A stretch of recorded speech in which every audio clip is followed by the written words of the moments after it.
নবনির্বাচিত দল অর্থাৎ বিএনপি তার প্রধান অর্থাৎ তারেক রহমান যিনি মাননীয় প্রধানমন্ত্রী ইনি ডিক্লারেশন দিয়েছেন, যে ডিক্লারেশনটা হচ্ছে ফ্যামিলি কার্ড দেয়া হবে। আসলে এই ফ্যামিলি কার্ডটা কি এবং এই ফ্যামিলি কার্ডটা আপনারা কোথা থেকে করবেন বা এর জন্য কোনো ফি দিতে হবে কিনা। আরো প্রশ্ন থাকে, একই পরিবারের জন্য কি একাধিক কার্ড লাগবে?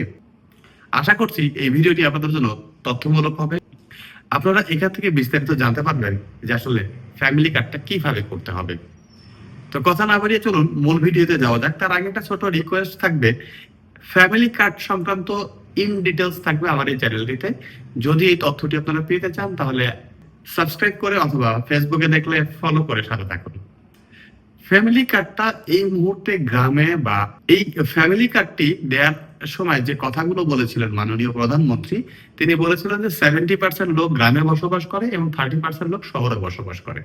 তাই এই কার্ডের কার্যক্রমটি শুরু হবে গ্রাম থেকে এবং এটি আপাতত অনলাইনে করা যাচ্ছে না। তাহলে আপনাকে যে পদ্ধতিটা অবলম্বন করতে হবে এই কার্ডটি করার জন্য, সেটি হচ্ছে আপনার নিকটবর্তী পৌরসভা অথবা ইউনিয়ন পরিষদ, আপনি যেখানেই বসবাস করেন, অথবা সিটি কর্পোরেশন। সরকারের এই নির্ধারিত অফিসগুলোতে অর্থাৎ আপনার নিকটবর্তী, যদি সিটি কর্পোরেশন হয়ে থাকে তাহলে কমিশনার অফিসে গিয়ে আপনাকে যোগাযোগ করতে হবে। এই কার্ডটি পাওয়ার জন্য প্রথমে যে কাজটি করতে হবে সেটি হচ্ছে অফলাইন নিবন্ধন, অর্থাৎ এই অফিসে গিয়ে আপনি সশরীরে উপস্থিত হয়ে তারপরে আপনাকে একটা আবেদন করতে হবে, যেটি অনলাইনে পরবর্তী পর্যায়ক্রমে আসবে। আপাতত এটাকে অফলাইনে রাখা হচ্ছে। এই ফ্যামিলি কার্ডটি পাওয়ার জন্য আপনাকে কোনো ফি দিতে হবে কিনা?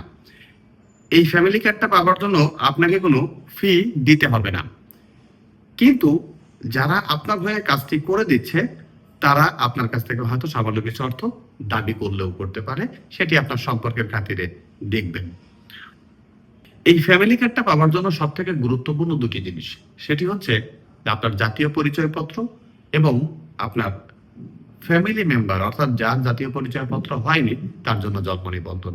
অর্থাৎ প্রত্যেকটা ফ্যামিলিতে কার্ড হবে একটা, বাকি ফ্যামিলি মেম্বারের ইনফরমেশন গুলো ওই কার্ডে লিপিবদ্ধ থাকবে।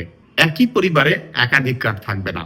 এছাড়াও এই টিসিবি কার্ড যখন আপনি নিবন্ধন করবেন অর্থাৎ সশরীরে গিয়ে আবেদনটি করে আসবেন, এই ফ্যামিলি কার্ডটি যেটা রয়েছে এটি আবেদন করার পর কতদিন পরে আপনি কার্ডটি পাবেন।